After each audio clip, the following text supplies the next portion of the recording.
बिस्मिल्लाहिर्रहमानिर्रहीम। Hearing aid जो है ये हमारा लेक्चर नंबर 24 है। Introduction of hearing aid. Hearing aid is an electronic battery operated device that amplifies and changes sound to allow for improved communication.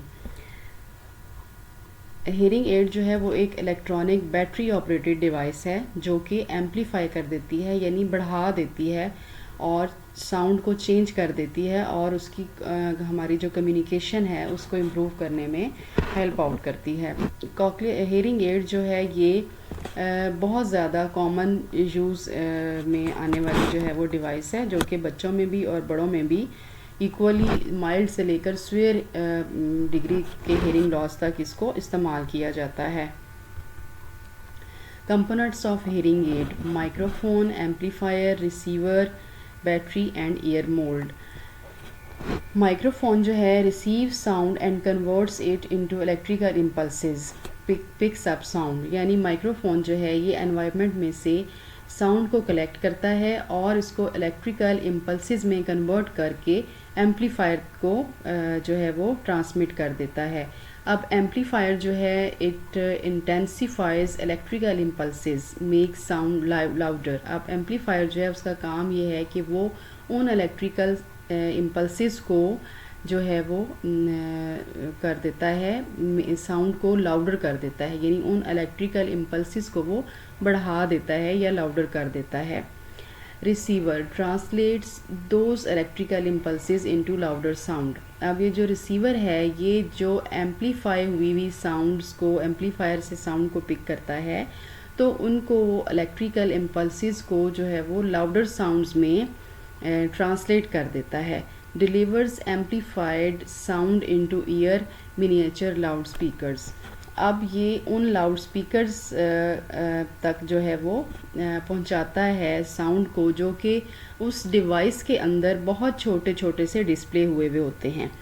Battery क्या करती है? Battery serves as power source for device. Battery जो है ये hearing aid को या इस assistive device को, जो कि हेयरिंग एड है, इसको वो हेल्प आउट करती है, power as a power source के तौर पे इस्तेमाल होती है। Ear mould ear pieces directs the flow of sound into the ear and enhance sound quality. ये जो ईयर मोल्ड हैं ये साउंड के फ़्लो को ईयर के अंदर दाखिल करते हैं और साउंड की क्वालिटी को एनहांस कर देते हैं, यानी बढ़ा देते हैं। कंपोनेंट्स में ईयर मोल्ड है, this is year mould, this is year hook and microphone, speaker, amplifier and battery. Indications क्या हैं? जब हेयरिंग लॉस होगा, चाहे वो कंडक्टिव हो या सेंसरी न्यूरल हो और यूनिलेटरल हो या बायलेटरल हो, माइल्ड से लेकर स्वेयर प्रोफाउंड तक जो है ना, स्वेयर लेवल तक जो है वो यूजुअली हेयरिंग एड इस्तेमाल होता है, क्योंकि प्रोफाउंड लेवल पर हेयरिंग एड जो है वो इतना ज़्यादा सक्सेसफुल नहीं रहता। टाइप्स ऑफ हेयरिंग एड, इसमें पॉकेट मॉडल हेयरिंग एड है, बिहाइंड द ईयर है, in the ear, in the canal, completely in the canal, spectacle type hearing aid, remote microphone, bone conduction type hearing aid. इनको हम one by one इनको देख लेते हैं।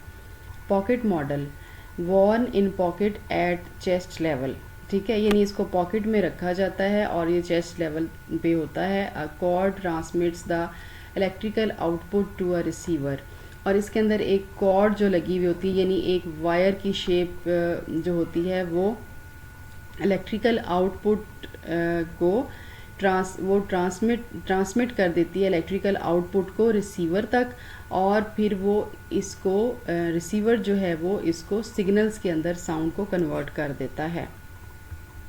Behind the ear BTE, behind the ear aids are worn behind the ear and are connected to a plastic ear mold that fits inside the outer ear.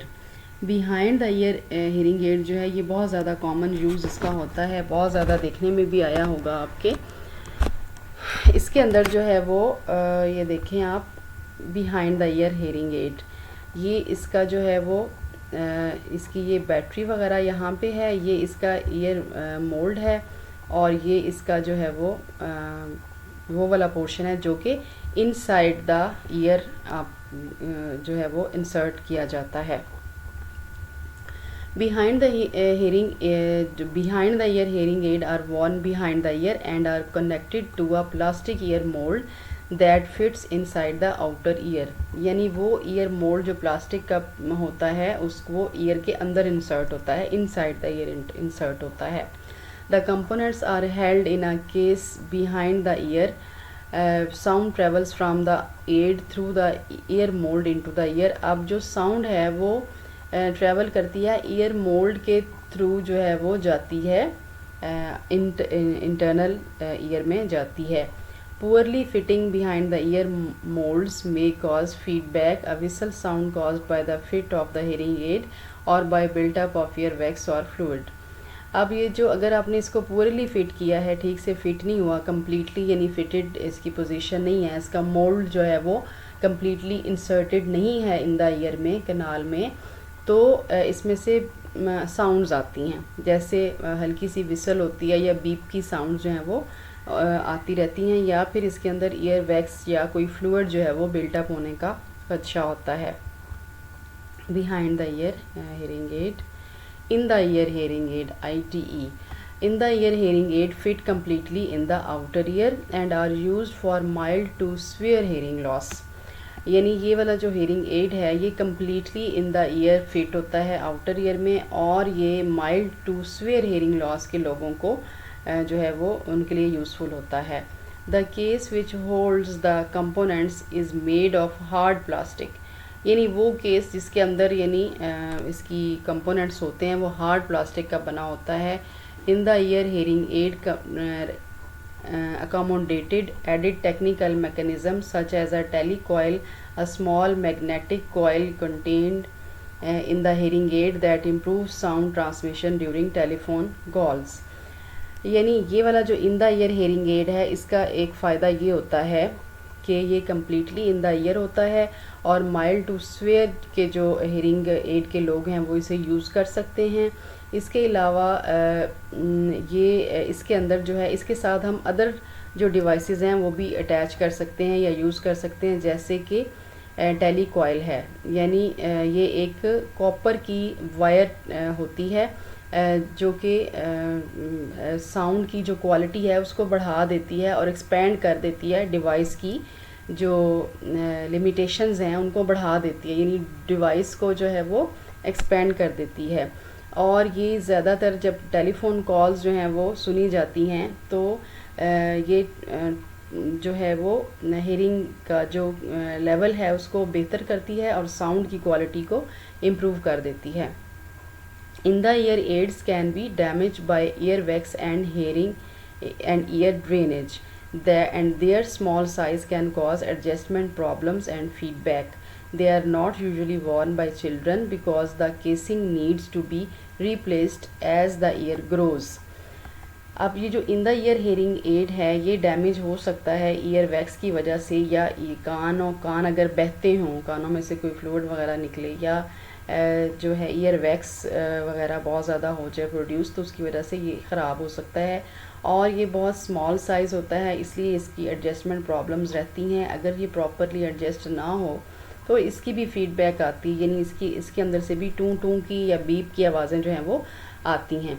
इसी तरह से जो बच्चे हैं उनको यूजुअली ये नहीं वो ये इसको कैरी नहीं कर सकते, क्योंकि बच्चों के जो कान हैं या उनकी जो कनाल है वो उनका जो कान का साइज़ जो है वो ग्रो होता है जैसे जैसे वो बड़े होते जाते हैं, और इसकी जो केसिंग है फिर उसको रिप्लेस करने की ज़रूरत बार बार पड़ती रहती है।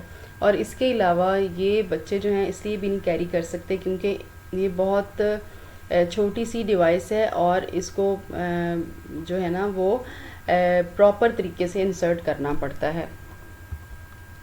In the year hearing aid, in the canal hearing aid, in the canal hearing aids are customized to fit the size and shape of the ear canal and are used for mild to moderately severe hearing loss। अब ये जो इन the canal hearing aid है ये customised होती है, यानी हर बंदा जो है वो अपने कान के की शेप साइज़ के अकॉर्डिंग जो है वो इसके साइज़ को एडजस्ट करवा लेता है। और ये यूजुअली जो है ये mild to moderately severe hearing loss के लोग जो हैं वो इसको वेयर करते हैं, इसको यूज़ करते हैं, क्योंकि जो स्वेयर लेवल के का हेयरिंग लॉस है वो उनके लिए ये यूज़फुल नहीं होता है। Small one piece hearing aid, all components contained in a custom fit hard molded plastic shell, यानी ये कस्टम फिट होते हैं, यानी हर इनको मॉडिफाई किया जा सकता है इनकी शेप को, ठीक है। यानी हर जो है बंदा जो है वो अपनी ज़रूरत के मुताबिक जो है वो इसको एडजस्ट करा लेता है। Fit outside the ear canal slightly visible in the year, ये ईयर कैनाल के बिल्कुल अंदर फिट होते हैं और बहुत स्लाइटली विजिबल होते हैं। अगर कान को देखा जाए तो बहुत कम, यानी बहुत हल्का सा फील होता है कि कान के अंदर कुछ कोई डिवाइस फिट है। इन द कैनाल, ये देखें इन द कैनाल हेयरिंग एड है।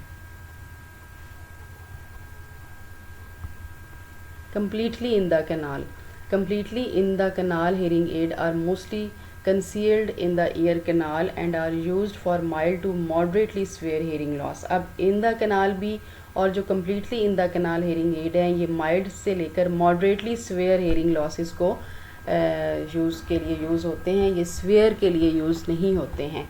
और ये completely in the canal होगा, not suitable for people with severe hearing losses। Because of their small size, canal aids may be difficult for the user to adjust and remove and may not be able to hold additional devices such as telecoil। यानी ये अपने size के हिसाब से बहुत ज़्यादा बहुत minor और बहुत जो है वो छोटा होता है ये हेयरिंग एड, और कनाल के टोटली अंदर जो है ये फिट होता है, कम्प्लीटली इन द कनाल होता है, और इसको एडजस्ट करना रिमूव करना जो है वो थोड़ा डिफ़िकल्ट होता है। और इसकी जो मोल्ड इसका होता है वो बहुत हार्ड प्लास्टिक का होता है, और इसके साथ हम कोई एक्स्ट्रा और जो डिवाइसेस हैं वो अटैच नहीं कर सकते, जैसे कि टेलीकॉइल कॉपर की वायर है, यानी जो कि डिवाइसेस की क्वालिटी को एक्सपेंड कर देती है, बढ़ा देती है। Canal aids can also be damage by ear wax and ear drainage, they are not recommended for children। all components contained in a custom fit hard molded plastic shell, ठीक है। यानी ये भी बच्चों के लिए कंफर्टेबल नहीं होते, बच्चों को ये यूज़ नहीं बच्चे इसको यूज़ नहीं कर सकते। completely in the canal, this is completely in the canal hearing aid।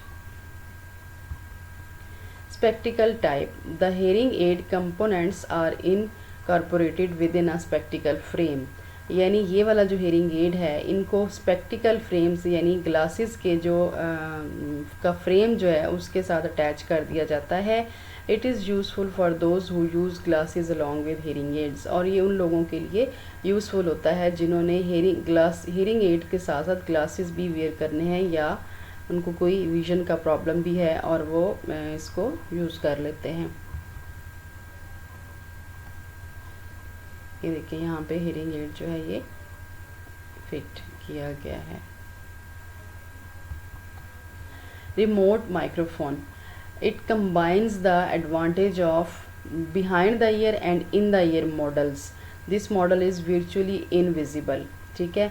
यानी ये मॉडल जो है ये ऐसा बनाया गया है कि बिहाइंड द ईयर और इन द ईयर जो है हेयरिंग एड उसको मिक्स करके या उसका कम्बिनेशन आप कह लें, कंबाइन करके बनाया गया है, और ये मॉडल जो है ये इनविजिबल है, यानी ये नज़र नहीं आता। Bone conduction hearing aid, bone conduction hearing aid जो है ये एक वाइब्रेटर टाइप होता है और इसको मैस्टॉइड बोन के ऊपर लगा दिया जाता है behind the year. A bone conduction vibrator is placed on the mastoid bone behind in the year, ठीक है। Care and maintenance of hearing add, और मैं आपको ये बताती चलूँ कि जिनको सीवियर हेयरिंग लॉस होता है उनके लिए इतने कॉम्प्लिकेटेड किस्म के हेयरिंग एड जो है ना वो रिकमेंड नहीं किए जाते। उनको जो है वो इस behind the year hearing aid जो है ये यूजुअली बच्चों में भी और उन लोगों में जिनको सीवियर डिग्री का हेयरिंग लॉस होता है, माइल्ड टू सीवियर का, उसमें यूज़ किए जाते हैं। Care and maintenance of hearing aid, number 1, prevent it from falling down, ठीक है।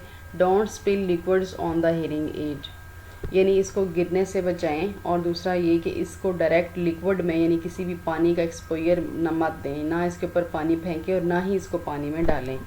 इट मस्ट फिट वेल, और अच्छे से फिट होना चाहिए।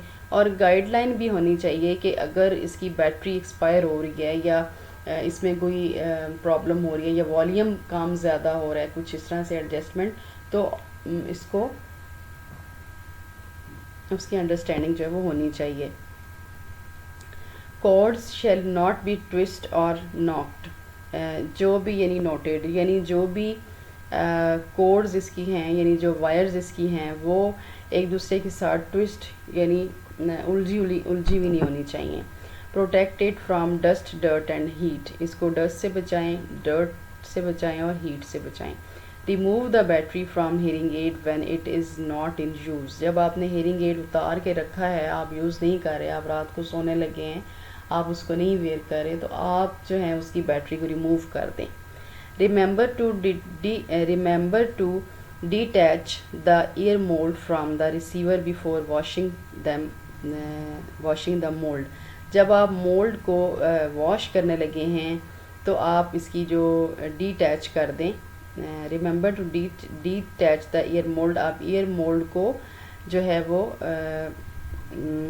रिसीवर से डिटैच कर दें। ईयर मोल्ड को वॉश करने के लिए आप रिसीवर को है जो है वो अलग करके रखें। Receiver should not come in contact with the water, receiver जो है वो पानी में मत डालें, उसको पानी का एक्सपोजर नहीं देना चाहिए।